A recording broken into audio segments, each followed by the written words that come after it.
চাপ বেড়ে গেছে গা। দুই টিলার আজকে মেলা দিন পরে একসাথে গেছিলাম।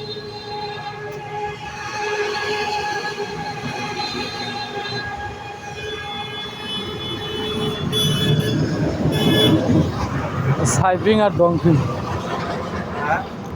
ওই সাইভিং আর ডংফিং বেচলাম একসাথে। আচ্ছা, এটা যে চিটাগাং বিল্ডার্স পরেই লেখা সেটা। চিটাং বিল্ডার্স লেখা তো মনে করেন যে পাওয়ার টিলার থাকবো না। চিটাং বিল্ডার্স তো বাংলাদেশের কোম্পানি, আর বাহিরের কোম্পানি হইলো আপনার সিবিএম সাইভিং। এটা হলো প্রমাণ, ওই যে পাঁচতারা। আর হলে টেনশন নাই ভাই, এটা হলো ডিলারের ঘর, বুঝছেন? আচ্ছা, এগুলো কোনো সমস্যা নাই, এক নাম্বার মাল। এটাই তো ইয়া লেখা থাকবে, এই যে মনে করো টি সিটি মানে এটা ওয়াইটি লেখা ও এই সিলের মধ্যে। ওয়াইটি।